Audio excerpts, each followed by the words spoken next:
不好了，老爷！老爷，不好了，老爷！慌什么？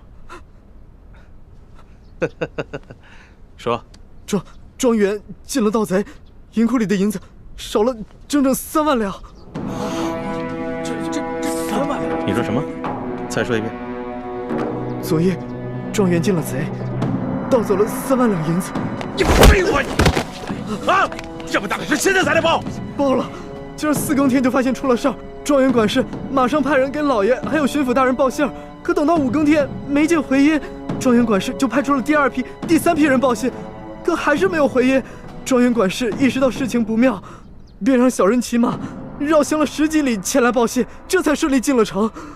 哎呀，这怎么这么不小心呢？怎么回事啊？这是怎么会出现这样的事情啊？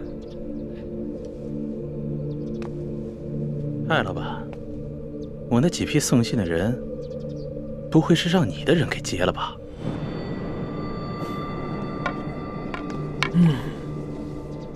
你说呢？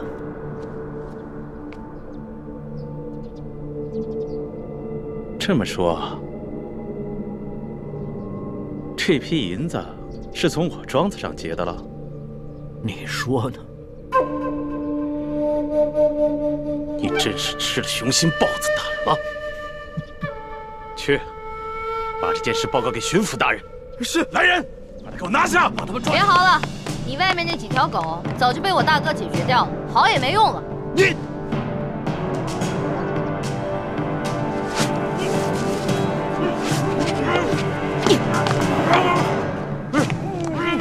爷爷，咱们不能把银子都给他们留下来。把银子全都抬出去，交给李护卫发放给灾民。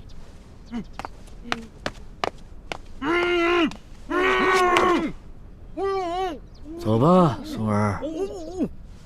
等一下。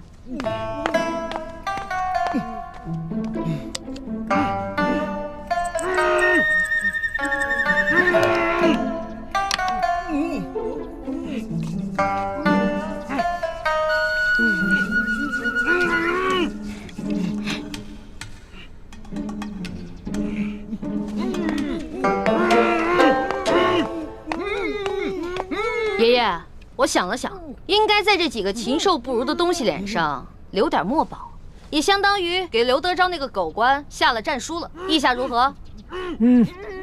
这倒挺有趣儿的。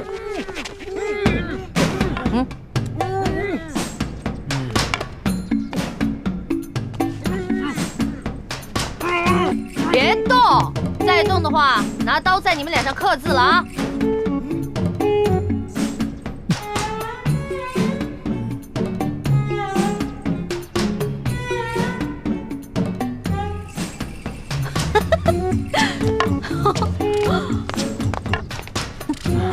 这边再写一个字啊！都给我老老实实待着。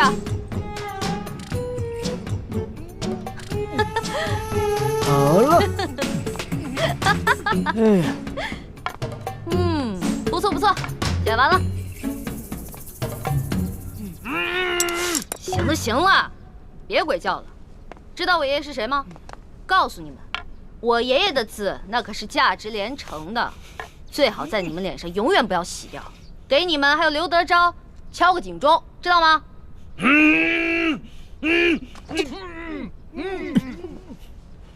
走吧，松儿。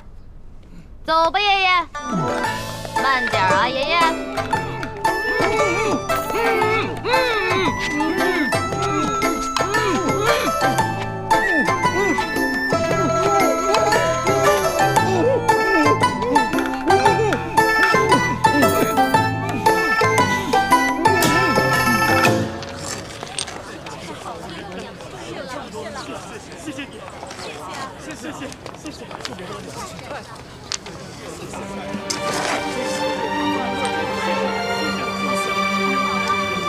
好，谢谢啊，终于有吃的了。艾老爷，谢谢您。艾老爷，您可是活菩萨呀，是吧，乡亲们？各位不必谢我，其实我也是皇上指派下来赈灾的。你们手上拿的粮食和银两，全都是朝廷调拨的赈灾银和赈灾粮。接下来，朝廷还会有更多的赈灾计划，帮大家重建家园，度过灾年。谢谢皇上，谢谢皇上，皇上万岁！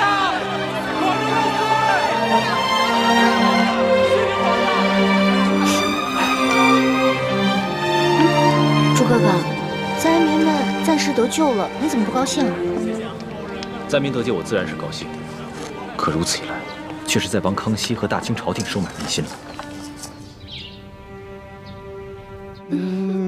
大人，大人，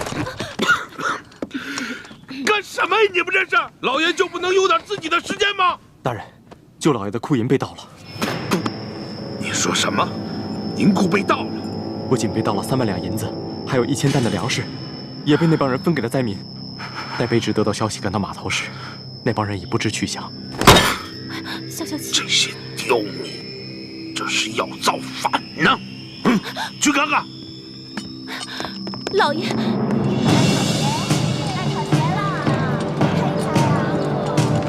闪开！闪开！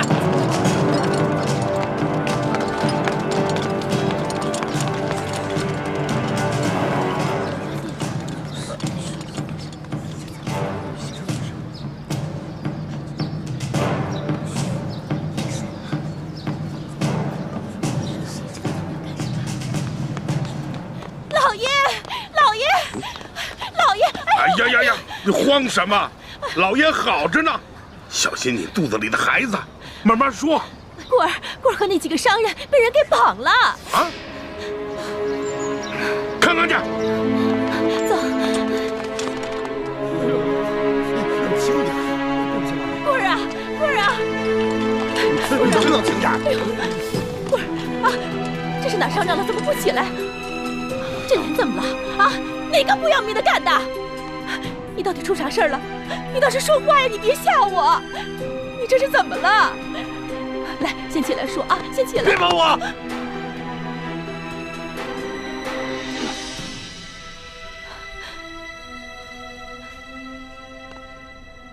我说啊，怎么回事？谁干的？邢爱，以前没打过交道，京城来的客商，看见了吗？看见我的脸了吗？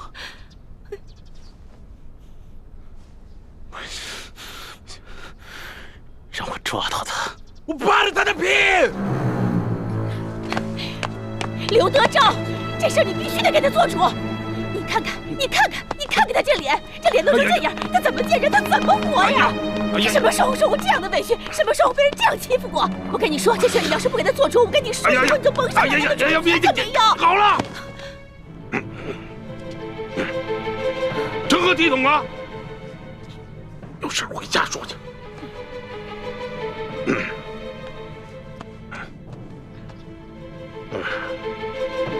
这真是的，吃了雄心豹子胆，居然敢在我小舅子头上动土啊！若是让本官抓住，非得给他碎尸万段了，扒了他的皮，给我喂狗去！你听见没有？喂狗！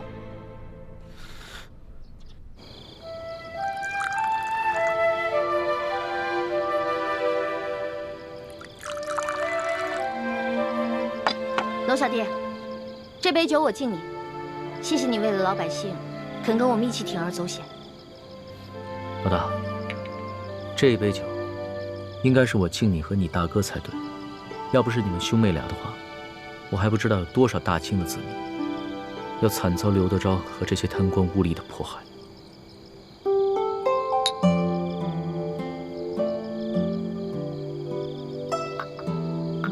我现在一想到刘德昭跟裘贵那副嘴脸，肯定十分狼狈，我就觉得特别好笑。可是我笑不出来。这次出巡以来，我见到了太多平常在宫里连想都不敢想的事情。我在想，如果我们大清的官员每一个都如此贪赃枉法的话，那我们大清的江山还能长久吗？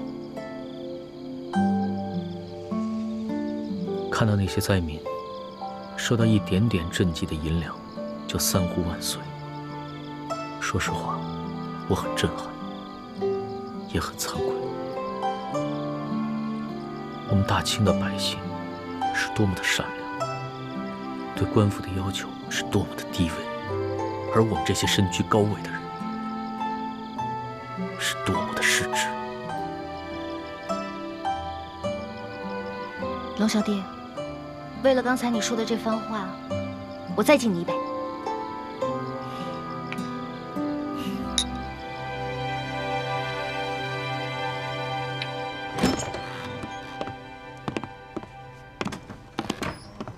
易欢呢？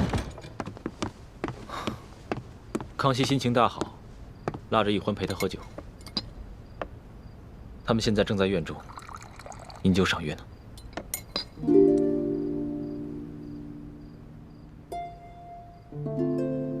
大师兄，小师妹跟我一样，都是为了光复大明的大业，你千万别介意。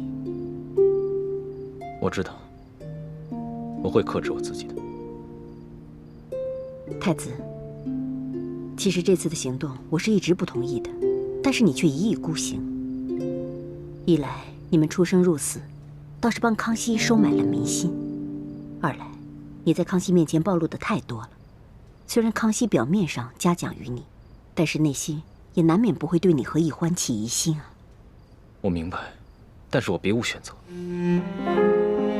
康熙身为大清的皇帝，为了灾民都可以去冒险一搏。如果我为了一己私利而畏首畏尾的话，那在欢妹的心里，她会怎么想我？易欢怎么想你和康熙，这并不重要。你所做的那么多，难道就是为了讨一个女人的欢心吗？你别忘了你的身份，你是大明最后一个太子。我没忘，我也不是为了讨易欢一个人的欢心。六师傅，就如康熙为那些饿死的灾民落泪一样，那是他身为当今天子的良知。而我作为大明最后一个太子，如果连这点良知都没有的话，那我还有什么资格去跟康熙争这个天下？师父，大师兄说的对，正因为他是大明的太子，他才必须心怀天下呀。幼稚！这古往今来，有谁打天下靠的是妇人之仁？想要心怀天下，那我问你，你怀的是谁的天下？是爱新觉罗的天下，是大清的天下。你想要心怀天下，就必须要先打下天下，你才有这个资格。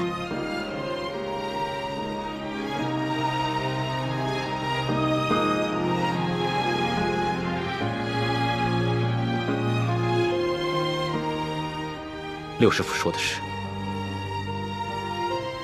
徒儿受教。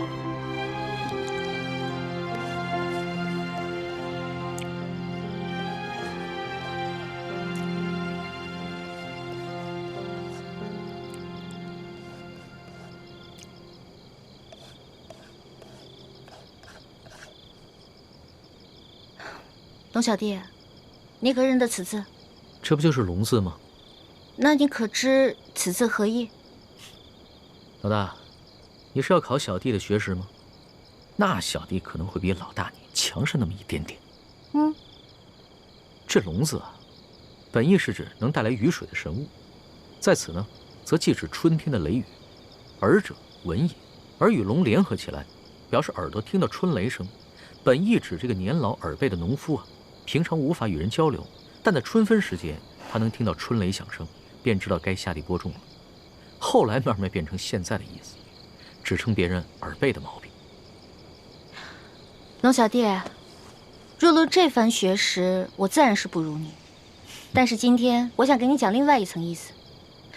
你看这个龙字，是龙跟耳结成的，这个龙指天子，意思就是说，其实天子的耳朵只是个摆设，民间的疾苦是听不到的。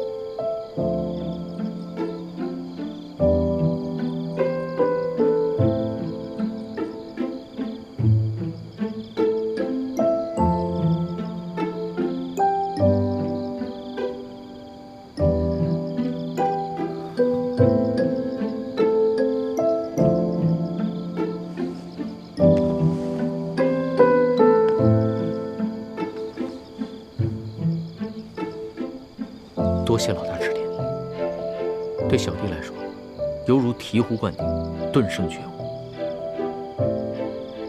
此次出巡以来，我这双耳朵总算是打开了。等我回了宫以后，再也不会让我这双耳朵变成白纱。龙小弟，一言为定。为了你这句话啊，我再敬你一杯。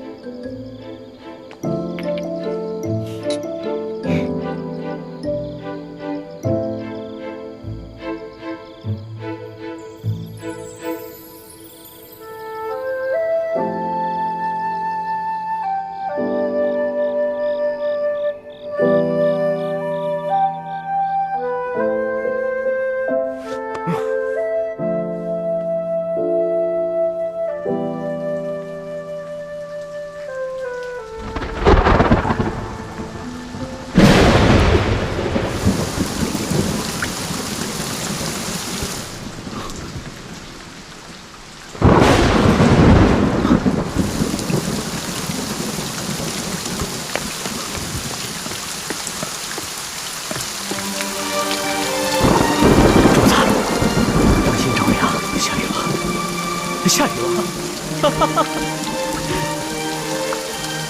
最近雨势还挺大。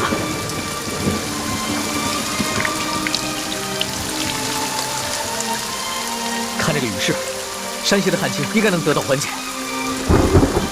这都是主子您宅心仁厚，感动了上苍，所以上苍才降下甘霖，拯救万民呐。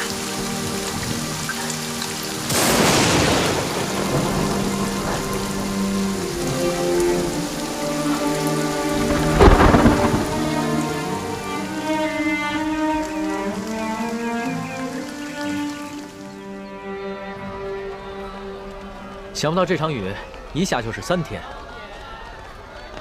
真是一场及时雨啊，缓解了山区的旱情。这场雨虽然缓解了旱情，但是错过了播种的季节，灾民们仍然需要救济。我知道，我会让朝廷继续赈灾，让灾民们平安度日，直到下一个收获季。龙小弟，看来你这双龙耳真的打开了，能听见民间疾苦了。主子，咱们还是少在外面走动吧。前些日子发生那么大动静，一定会惊动官府。索大人出去调兵，不知道什么时候才能回来。万一在这个时候发生什么意外的话，那可不得了。我想看一看刘德昭他们会如何行动。再说了，那日我们都易容了，他们认不出来。就是嘛，你要对我的易容术充满信心。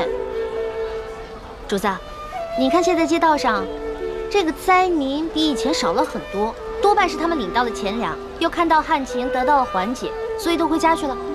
只是这些钱财还完全不够，有一些住得偏远的灾民，还有一些老弱妇孺，就完全没有得到救济。主子，像那样的行动，可一不可再，还是等索大人调兵回来，拿下刘德昭这个贪官，再安排可靠的官员，严格执行朝廷的赈灾计划，才是长远之计。说的有道理。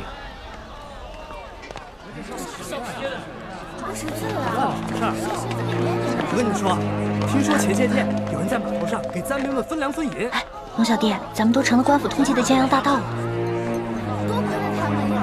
怎么会像是铁美呢？活菩萨呀！对呀，是呀，哪怕是活菩萨，现在都自身难保了。这劫了官粮官银，可都是杀头的罪啊！是啊，就咱们老百姓最可怜了。逆来顺受是个死人，这官逼民反还是个死啊！你说他们这些好人都被抓了，多好的事，太可怜分粮了。老百姓真没有活路了。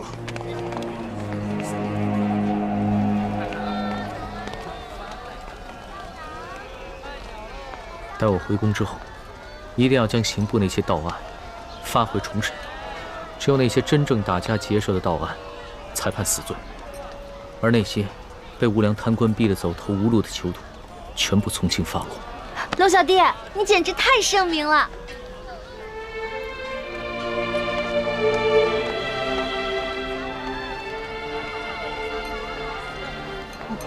怎么了？他不过是随口一说，你还当真了？你就这么容易被他感动了？你不信他说的吗？我觉得这次来山西对他感触挺深的，他刚才说的都是真心话。只怕他的真心不过是一时头脑发热。你别看他现在义愤填膺，对官逼民反的百姓充满了同情，但只要回到了紫禁城，他的心境和立场立马就不一样了。到那个时候，他最先考虑的是如何维护朝廷的权威和自己的龙椅，而不是百姓的疾苦。朱哥哥，你这么一说，我心里怎么那么失落跟害怕呀？环梅，我知道你对康熙充满了幻想，但将来你就会慢慢明白，他绝对不可能是你想象中的那个样子。让开，让开！官爷，求你再仔细看看这画像，和老朽只是略有几分相似。闪开，闪开，闪开！这3个人看上去跟老实巴交的，哪有胆量去劫官粮官银啊？就是啊，看他那个小身板，个个瘦的跟皮包骨头似的，就算有那个贼胆，也没那个能耐呀。行，这3位活菩萨神龙见首不见尾，给灾民发放完钱粮之后就消失得无影无踪，肯定是有来历的高人啊！就这帮饭桶，只知道欺压老百姓，他们哪有本事去抓人呢？就是啊。还不是只能找几只替罪羊上去交差呀？可是这3个人只是跟通缉的要犯长得有点像，当官的无凭无据的，能随便判人死刑啊？要证据还不简单吗？这帮官老爷哪个不是无中生有、栽赃陷害的能手啊？这可是死罪，这犯人不认罪，当官的他也能硬判啊。嗨，只要进了公堂，还由不得你不认罪啊！3步之下，何共过去？对，到了秋后，3个人头落地，这案子就了结了，关老爷又可以高枕无忧了。走，咱们去看看去，看看巡抚大人。看看去。对，走。龙小弟，怎么办啊？他们不会真把无辜的百姓屈打成招吧？咱们也跟上看看去。也不知道要怎么审啊！来，咱们快去看看。走，快点！让开，让开！主子，现在怎么办？临出来之前，为了预防万一，我把那道圣旨带了，要不然以钦差的身份进去问一下。不急，咱们先看看这个刘德昭怎么办这个葫芦案。这也不让我们进呐！走。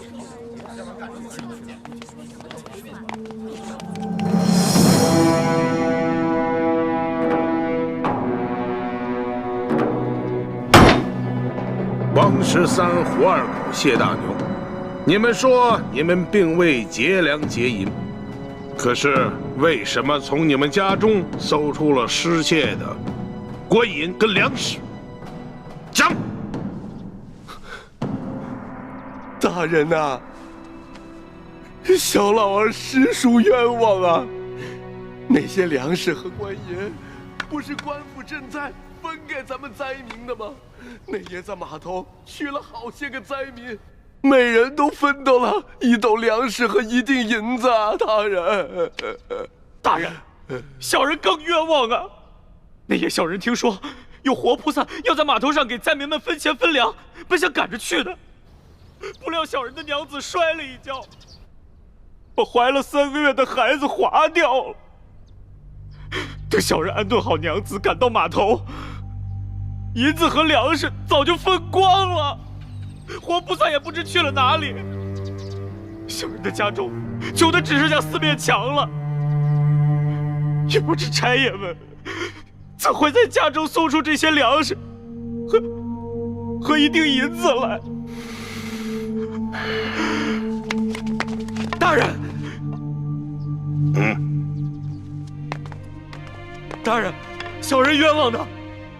小人那日夜里在家照顾病重的老娘，赶去码头也去得晚了，什么都没分到。哦，金嫂，有人拿着画像在小人家门口望了几眼，问了小人几句话，随后那人便送了小人1袋粮食和1锭银子。小人正感激不尽，赶紧去给我那快饿死的老娘熬粥，谁想到还没等到粥熟呢，这时就来了几个捕快大人，硬说小人是盗抢官粮官银的贼啊！大人，小人实在是冤枉。我算看出来了，他们是拿着画像对比，看谁长得像就抓起来栽赃。小人冤枉，大人！大人要明察呀！大人明察！大胆的刁民，你们竟敢诬陷本府的公差！来啊，传证人！带证人！这架势我看着都害怕，何况寻常老百姓呢？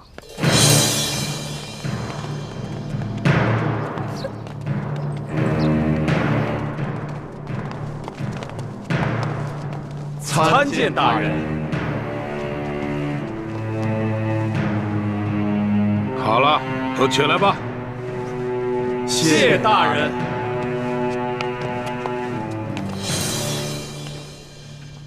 主子，他们脸上那些墨汁啊，是我之前加过药的。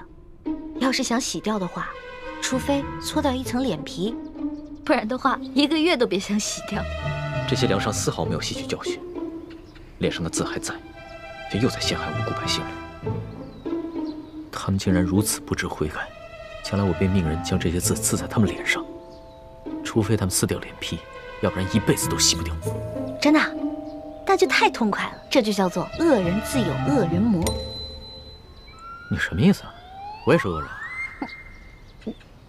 我不是那个意思，我的意思是说，古往今来哪个皇帝不杀人啊？一句话不就血流成河吗？难道不是最大的恶人？环美，就算主子说了，在宫外可以畅所欲言，但你也不能不知轻重，胡乱说话。我知道了。龙小弟嘛，宰相肚里能撑船啊，更何况你是皇上，所以你肚里可以撑100只、1000只，可以撑上万只啊，所以你肯定不会跟小女子计较的，对不对？哎，行了，别说那么吵，我都听不清公堂上的动静了。哦，你们几个证人，认一认前面这3个，他们可是那日打劫你们的匪徒。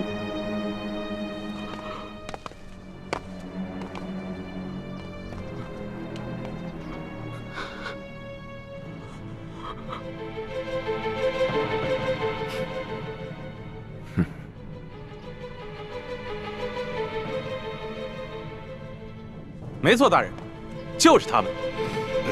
好，你们先下去吧。是。大人冤枉！大人冤枉！大人冤枉！大人冤枉！大人！王13，5个人都指认你们，你们还有何话要讲？大老爷，老朽冤枉啊！冤枉啊！冤枉啊！大人，冤枉啊！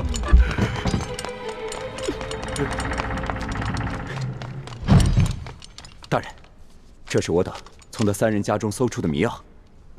这些迷药和密道府中守卫的那些完全一样。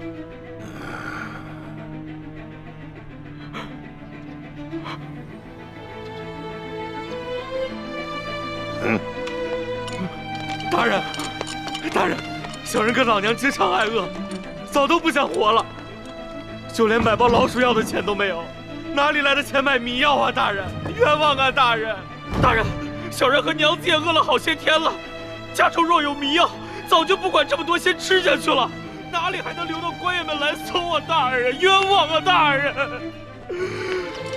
大人，大人，卑职刚刚在高级药铺调查到，王13前些日子曾去药铺买过药材，这些药材正好可以配出强效迷药。这是高级药铺掌柜高老师的书证，大人请过目。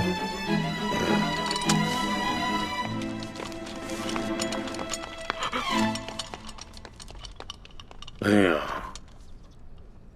谢大牛、胡二狗，你2人没钱买迷药，那这药一定是王13配好后送给你2人的，对吧？冤枉啊！大人，冤枉啊！大人，小人根本就不认识什么王13啊！大人，是啊，小人到现在都不知道您说的王13是谁啊！大人，冤枉啊！大人，大人，冤枉啊！大人，老爷，小老儿前些时日确实到高级药铺买过药，只是想配一些迷药药兔子，怎敢拿这些药去药人呢？大老爷，更不曾把这些药分给2个不认识的人呢，大老爷。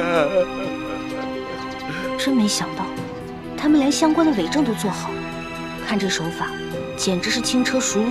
看来他们早就商量好了，如果找不到我们3个，就要拿这3个无辜的百姓顶罪。你们这些个刁民啊，人证物证俱在，还敢抵赖？冤枉啊，大人！冤枉！还不赶紧给我速速的招来！你们是如何勾结江洋大盗，盗取府库官银的？大人，小民冤枉啊！明察呀，大人！一群刁民，刁民！事到如今还敢喊冤？好，来人呐！每人重打30大板！看你们还敢嘴硬！打！冤枉啊，大人！冤枉啊，大人！冤枉啊，大人！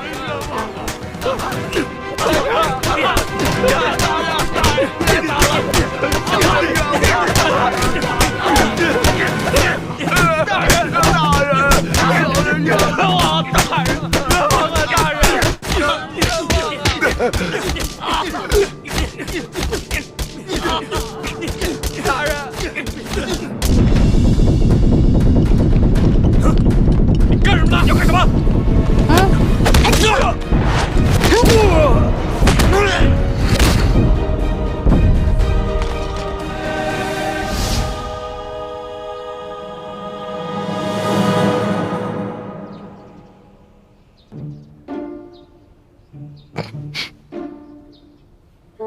龙小弟，武功长进了吗？那是，跟了老大这么久，总得学点本事不是？干什么？你们干什么？我们家大人奉旨前来山西查案，还不赶紧让你们巡抚大人出来迎接？你们真是钦差大人？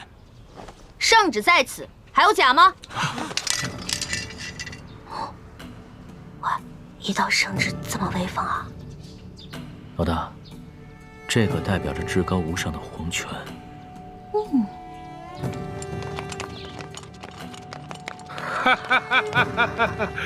龙大人，刘德昭恭迎钦差大人。早就听说龙大人到了舒大人的府上，本该前去拜会，只是公务繁忙，实在是走不开呀。早有耳闻啊，这山西旱情严重，刘大人一边忙着赈灾，一边忙着缉捕盗匪，确实是忙得很呐。龙大人此次来奉旨调查舒大人遇刺一案，不知办得怎么样了？今日龙大人来，可是想让本府助你一臂之力？确实是需要巡抚大人相助之处啊。本府定当全力配合。哎，不过龙大人，你也看到了，本府现在正在审理一起盗匪之案。不如这样，龙大人先暂时去我的后堂歇息，待本府办完此案之后，再到后堂听龙大人通报舒总兵遇刺一案的案情如何？刘大人，这3天前夜里发生的重大盗匪案，没想到今日就抓到了匪徒，刘大人的办案效率实在是让我钦佩。刘大人，不知本钦差是否可以在此旁观刘大人审案呢？龙大人呐，你不过是奉旨来查办舒总兵遇刺一案的，这盗匪之案呢，与舒案呐，没有任何之相关联。哎呀，若是要旁听的话，不太合适吧？刘大人，本钦差只是旁观而已，绝不干扰刘大人办案。再说了，等本钦差回了宫以后啊，这皇上问起在山西的见闻，我也好将刘大人的这高效办案的美名上达天听啊！哎呀，龙大人若是执意要旁听的话，那就堂上请。哎，请。请。刘大人，这3个就是劫银劫粮的盗匪吗？不错，现下人证物证俱在，可是他们抵死不招。大人，老朽实属冤枉啊！大人，刘大人，不知有何人证物证，可否给本钦差瞧瞧？龙大人，你可是奉旨前来查办舒总兵遇刺一案，好像这个案子与你的案子没有任何关系吧？你只静静的旁观就好了。这具体的案情，本府无可奉告。王13、谢大牛、胡二狗，你们现在可愿招了？冤枉啊！大人，冤枉！小民冤枉啊！好一帮刁民，看来不动大刑，尔等是不会招供的。来呀！大刑伺候！大人饶命啊！大人，冤枉啊！大人，冤枉啊！冤枉啊！大人，饶命啊！如今人证物证俱在，你们是抵不了赖的，还是老老实实的招认了吧，免得再受这皮肉之苦。大人，大人，老朽自打进了这个公堂，我就知道我不可能活着出去了。老朽经不起如此大刑，老朽冤诏啊，大人！胡二狗、谢大牛，你们呢？小人冤枉啊，大人！王13，你就先招吧。大人，我招。大人，老朽我实在是不知道该招些什么呀。好，你们3个人那是办不了翻墙入室、劫官银官粮的大事的。你们必然还有其他的同伙，而那些同伙也必定不是普通人。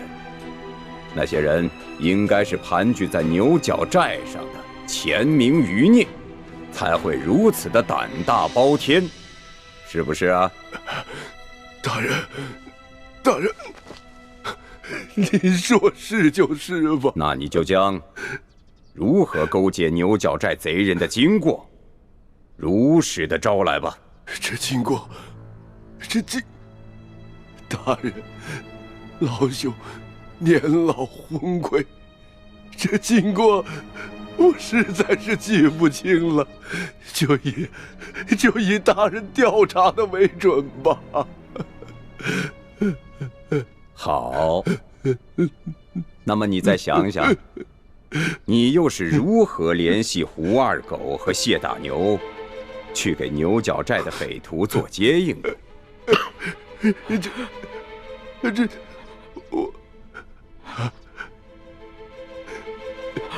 这位老伯，你我素不相识，你要认罪是你的事，可不能胡乱拍咬我们呢。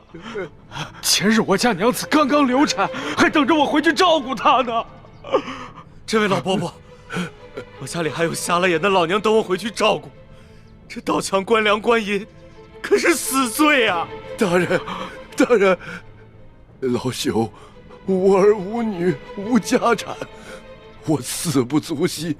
可是我与这2位小兄弟素不相识，你要让我胡乱指证，小老儿我心里实在是不安呐。看样子你还是没想明白呀。来人呐，在，让他清醒清醒。大人，大人，老朽冤诏，冤诏啊！大人，这案情经过，您比老朽更清楚，就请你们代老朽写下供词，让老朽还押便是啊。这就对了。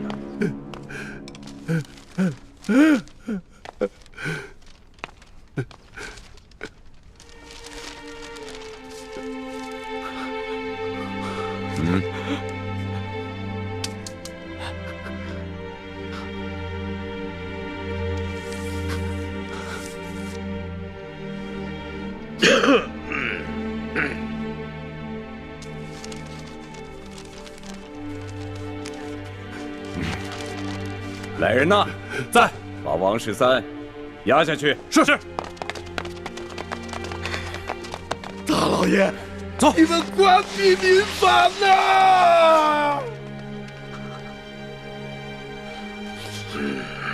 胡二狗、谢大牛，王13都已经招了，你们还要顽抗吗？罢了，胳膊拧不过大腿，被砍头也比这么活着受折磨的好。反正都是个死，小人愿招。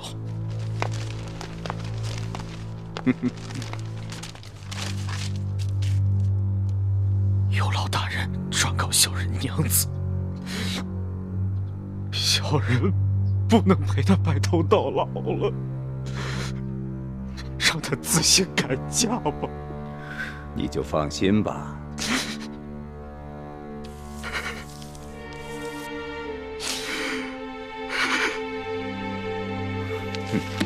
来人，在，把胡二狗带下去。是。走。哎呀，谢大牛，就剩下你一个人了，怎么着啊？你们这些狗官，简直丧尽天良！就算你们有本事瞒得过朝廷，瞒得过皇上，你们也瞒不过老天爷！住口！来人，走，把他的嘴给我塞上。是。慢着，贼什么嘴呀？他不是愿意骂吗？你让他骂。谢大牛，我告诉你，皇上远在紫禁城里，你就是把喉咙骂破了，皇上也听不见。现在呢，我就给你一次机会，你是直接画押呢，还是领教我这堂上诸般的刑法之后再画押呢？狗官，你不得好死！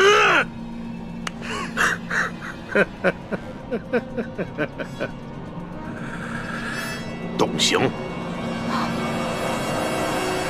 慢着！不能动刑。刘大人，想不到如此一起惊天大案，你们居然是如此办理的，真是让本钦差大开眼界。龙大人，有些事情你是不知道的。此地民风向来是彪悍奸诈，这几个人装出一副可怜的模样，不过是想博取龙大人的同情罢了。尤其是这个谢大牛。他爹曾是牛角寨上前明余孽中的一员，前2年刚被判了腰斩，而且那起案子就是谢大牛他娘亲自出手的。可是我实在没有想到啊，如今他谢大牛长大了，仍然与这牛角寨暗中勾结。当初我娘出手，害得我爹被腰斩，我一直以为我娘做得对。我爹就是个大逆不道的糊涂虫，他该死。可我如今才明白，是我娘错了，是我娘错了。这大清的天，简直比锅底还要黑呀！这百姓就该反！住口！住口！龙大人，你听见了吧？你看见了吧？此人果然是前明的余孽呀！他勾结山匪，打劫官府的库银。即便是他不招供，就冲他刚才那番说辞，本官也可以判他个斩立决！斩立决！刘大人，若不是你们软硬兼施，诱供逼供，这谢大牛又何至于恶言诅咒朝廷？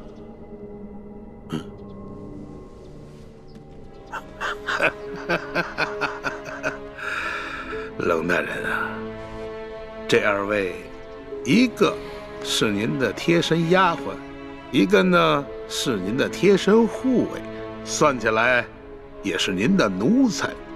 可是你今天看看，他们2个竟然敢在公堂之上对本府出言不逊。龙大人，你平时对你的手下是不是未免太放纵了一些啊？刘大人，这公堂之上虽应分尊卑，但更应该论国法。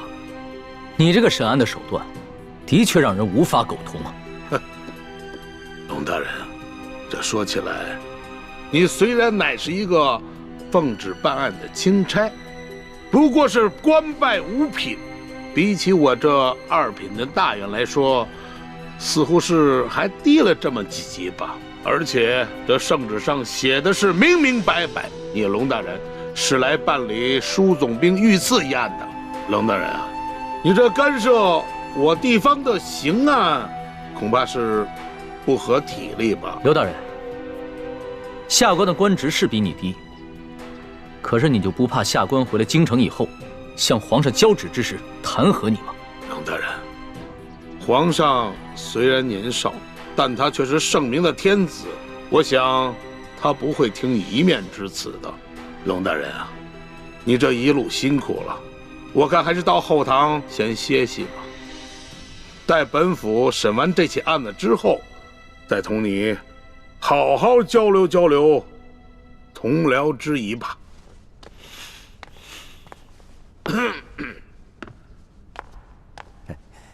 龙大人，请随下官到后堂歇歇吧。慢着，你们可知我乃是？龙大人还有什么话要说吗？主子，要不然您把密旨拿出来给刘大人看看吧。密旨？对啊，皇上不是给您下了一道密旨吗？让您调查舒总兵一案之时，顺便督查一下山西赈灾情况以及地方官员官风吗？哎呀，龙大人啊，实在没有想到啊，龙大人身上还有皇上的密旨啊！不知皇上的密旨现在何处啊？可否让本府看一看？这密旨？这密旨啊，让奴婢小心翼翼地藏在行李箱里了。主子，要不然您随奴婢回去取一趟吧。也好，刘大人请稍等一下，下官这就去取。那个龙大人，是否让本府派一队兵士护送啊？不必了。李护卫，你接着替本官陪审，顺便提醒一下刘大人，不要滥用酷刑啊。卑职遵命。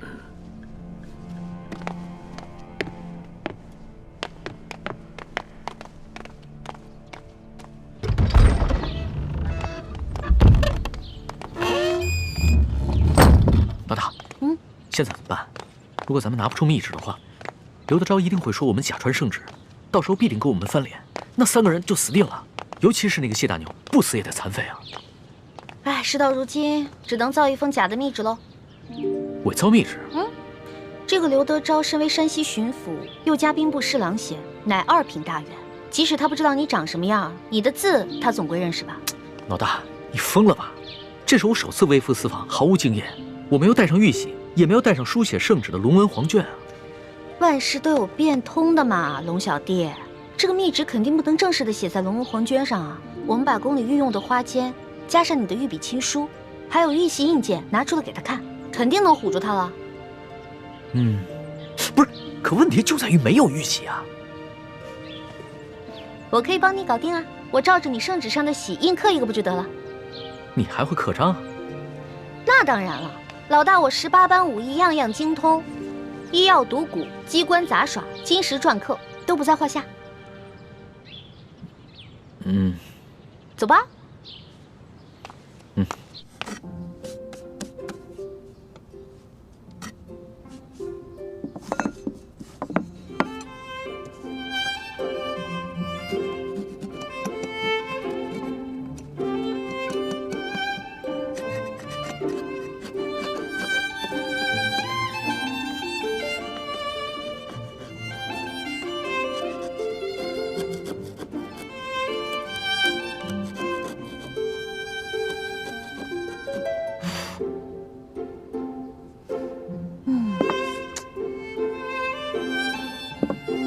龙小弟，你看这样行吗？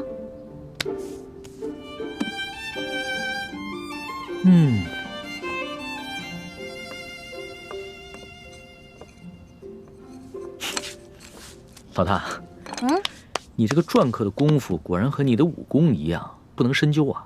刘德昭只要仔细一看，就能看出其中的破绽了。切，问题在于他不可能仔细看。你那道圣旨是真的，他已经仔细看过了，怎么可能怀疑这个是假的呢？那我们只能碰碰运气了。刘德昭只要一看到这个密旨上的内容全部都戳中了他的软肋，必定就会心下大乱，不会仔细查看最后的印鉴了。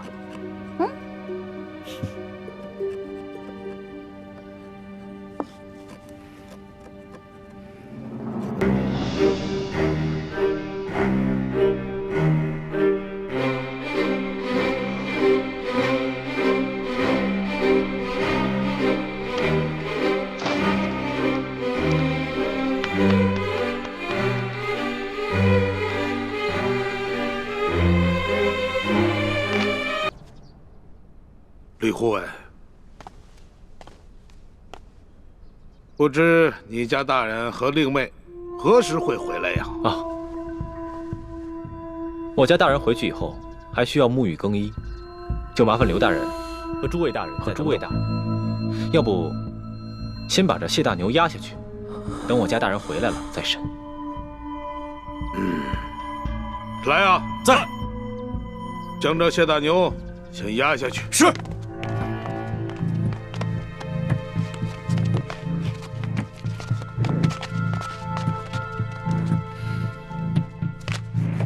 李护卫，不知你家大人是哪一年考取的功名，出自谁的门下？我家大人身份尊贵，属卑职，无可奉告。好，身份显赫，好啊！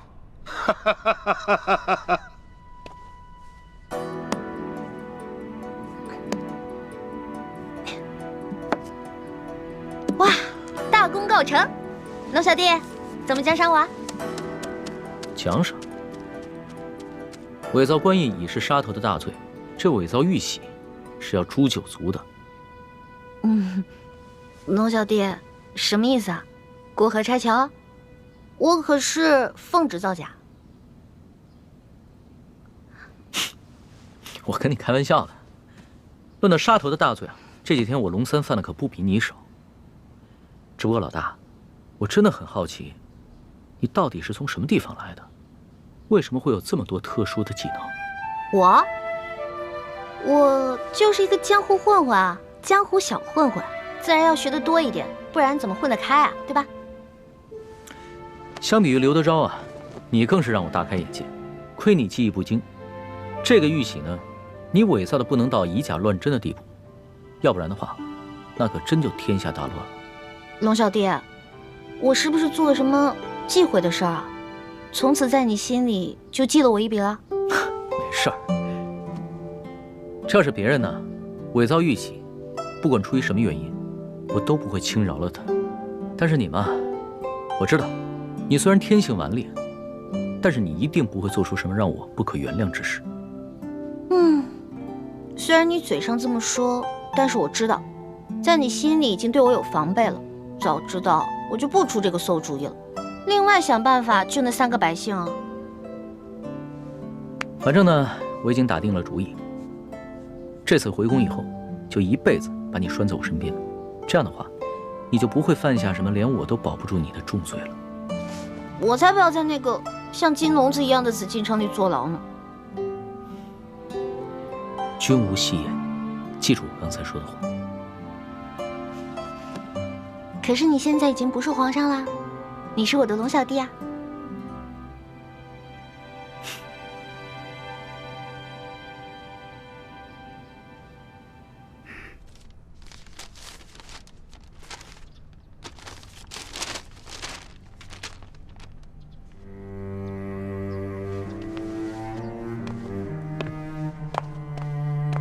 李护卫，待会儿等你家大人回来之后，还请您在你家大人面前替我等多多美言几句啊！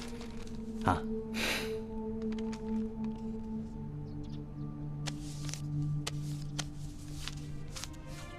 好说，好说。多谢。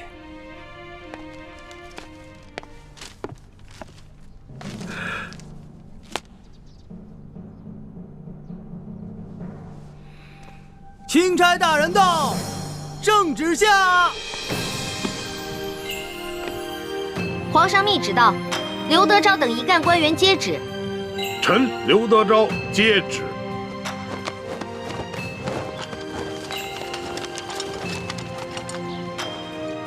奉天承运，皇帝诏曰：卓龙3为钦差大臣，在查办舒总兵遇刺案之时，监督查访山西赈灾之详情，以及地方官员之官风政绩，如实禀报，不得有误。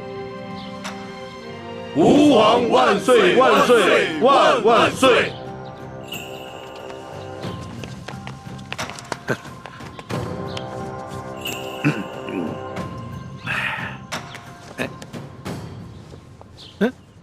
你，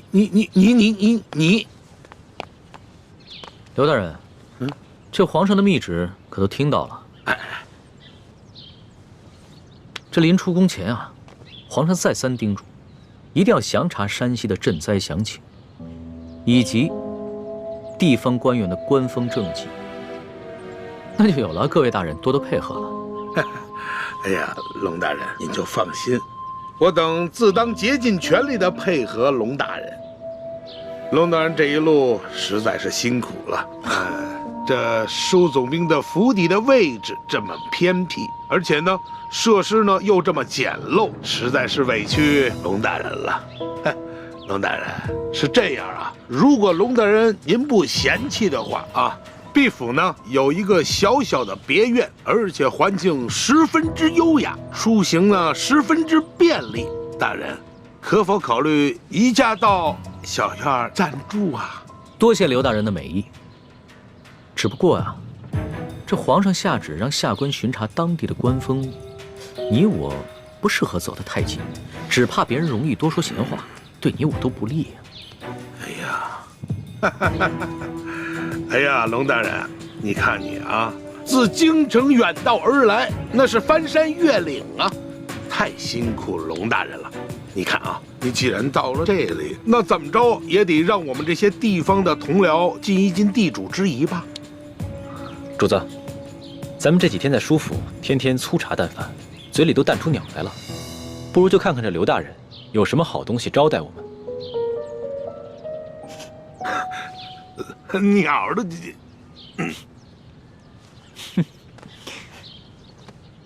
行，那就多谢刘大人了。刘大人，请，请，请。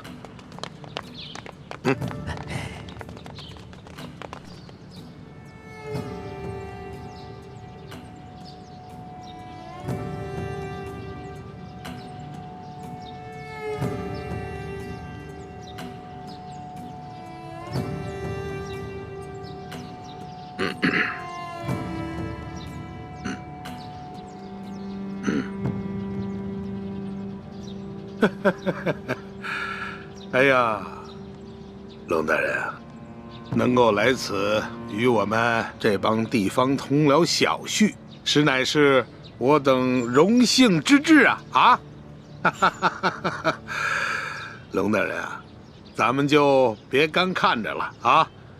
这些呢，都是毕府的小厨做的一些家常小菜，不知可否合龙大人的胃口？来，龙大人尝尝，尝一尝。刘大人，哎，你这一桌佳肴，不见寻常的鸡鸭鱼肉，全是些难得的山珍海味。刘大人啊，你这家常小菜可比皇上御膳的规格还要高啊！龙大人说笑了啊，这是夸奖我啊。是这样，有菜不能没酒啊。来，龙大人，尝一尝，这可是啊，来，自西域而来的葡萄酒，冰镇之后口感更佳。来，尝一尝。来，二位你们也随意。外面赤日炎炎，焦土千里，没想到刘大人府上还有这冰镇的葡萄美酒啊！不怕龙大人笑话，本府呢体胖怕热，故而呢在这家中多挖了几口冰窖，每到隆冬之时呢，就会大量的取些冰块，以度炎夏。刘大人，会享福。此次山西等省大旱，这皇上啊，在紫禁城里是食不下咽，寝不安枕，麻衣素食1个月之久，还赐龙血抄佛经，这才求得一场甘霖。看来这做天子的，真是不如这做臣子的逍遥自在啊！哎呀，龙大人，此话严重了啊！来，哎，吃菜，来吃菜啊！大人请。刘大人，不必忙活了。你这一盘盘的佳肴，在本钦差的眼中，就是民脂民膏；一杯杯美酒，就是黎民血泪。恕本钦差难以下咽。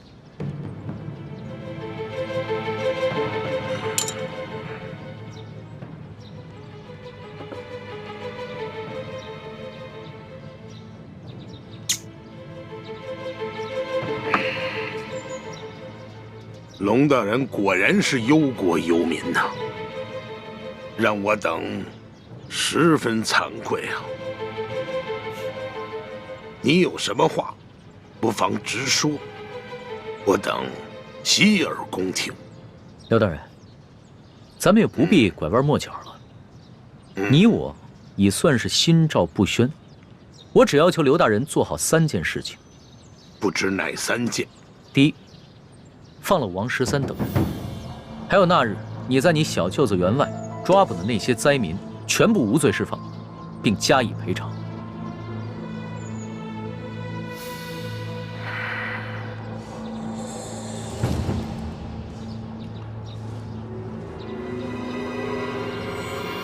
好，这就去办。第二，把囤积的粮食全部发放给灾民。把那些借机哄抬粮价、大发国难财的奸商全部都抓起来，严惩不贷。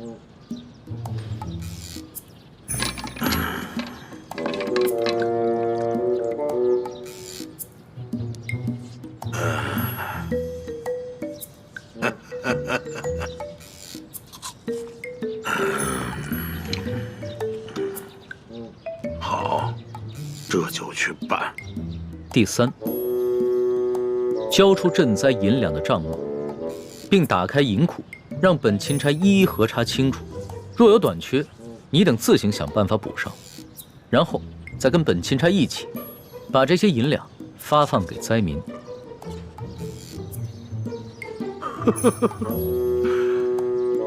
二位没觉得这个天儿格外的闷热吗？是啊，热得很。好啊，我这就调集人马，即刻就办。刘大人啊，你可不要敷衍本钦差啊！你们应该都清楚，眼下能否办好这3件事情，不仅关系到数十万灾民的生死，更关系到你等一干地方官员的前途和性命。本府明白。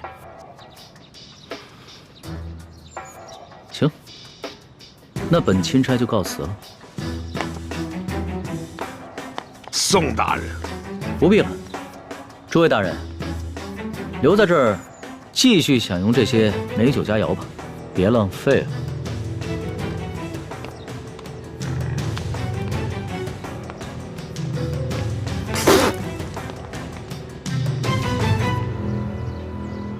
一欢，你真是太不知天高地厚了，居然敢刻假玉玺！你知不知道，你这可是犯了帝王的大忌。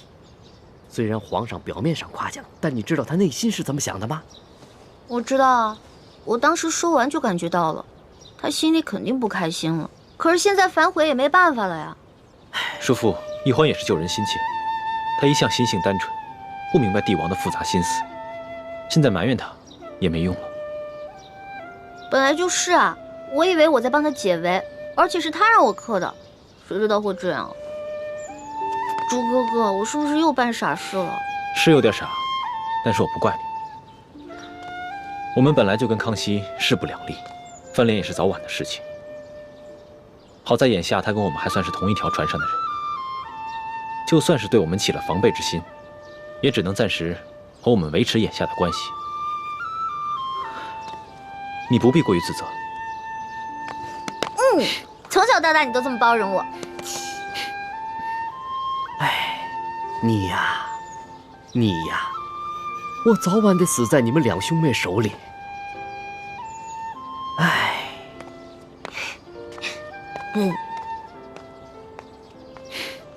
死在你手里。你呀，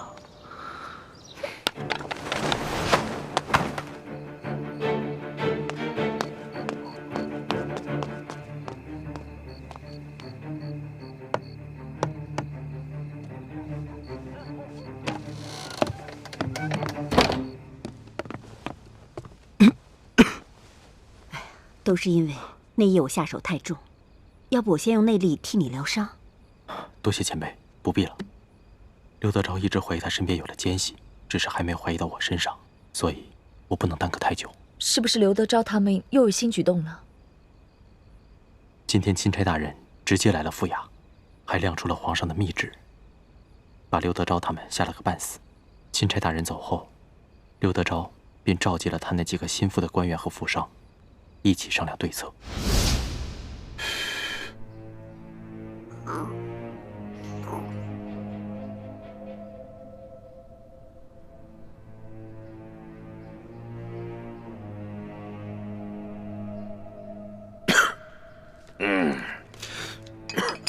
小官啊，你们几个脸上那个字儿还没洗干净啊？甭提了，也不知道那个姓艾的在墨汁里放了什么东西，我们搓了几天都搓不下去。是啊，混蛋！等我抓到了他，我非扒了他的皮。哼，坐着聊啊！都是我这些手下太饭桶了，到现在连那个姓艾的足迹都没有找到。卑职无能。行，姓艾的事情先放一放，我们现下当务之急就是全力以赴的要对付这个钦差龙三。姐夫，你真要听那个姓龙的呀，把我们哥几个全抓起来？要真把哥几个抓起来，是去走走过场也都罢了，就怕这个龙大人是存着杀鸡儆猴的心思，不肯见好就收就完了。对呀，是。还有那个赈灾的银子，你说咱们现在都吞到肚子里，消化了大半了，这怎么吐得出来呀？哎，吐不出来那也得吐啊，能吐多少是多少，不够的大家伙凑一凑。还有啊，这个龙大人一脸油盐不进的样子，看来是要跟咱们动真格的了。哼，这个龙三到底是个什么来头？我派去京城的探子，到现在也没有给我回话。我还真就不信了。这世上有不偷腥的猫吗？甭管怎么样，咱们先备下重重的厚礼，探探他的底儿啊！哎，对，没准他眼下的假正经，就是为了将来狠捞一笔。哎，还有，我看那个龙大人年纪轻轻，血气方刚，正是干柴烈火的年龄。你们府中谁还有没开包的绝色美人？哈，也别藏着掖着了，赶紧贡献出来。等把这厮弄上了咱们的船，先渡过了眼下的难关再说。啊？有吗？没有。有吗？没有。你有吗？没有。我有。我府上啊，还真有这么一位美人，不但人长得美，性子温婉，而且弹得一手好琵琶。哎，姐夫，我原本可是要孝敬你的呀。你小子，哎呀，任这美人如何的貌美天仙，我现在已经没有这种心情了。也罢，让这个美人去试一试龙三。哎，秋官啊，记好了啊，一定要查清楚这个女子的身份，不要再给我添乱子了。你放心吧，姐夫，她呀是一个孤女，我发现的时候都快饿死了，是我收留了她。锦衣玉食养着她，现在对我是感恩戴德，让她陪陪钦差大人，不为过吧？哎，不为过，就是。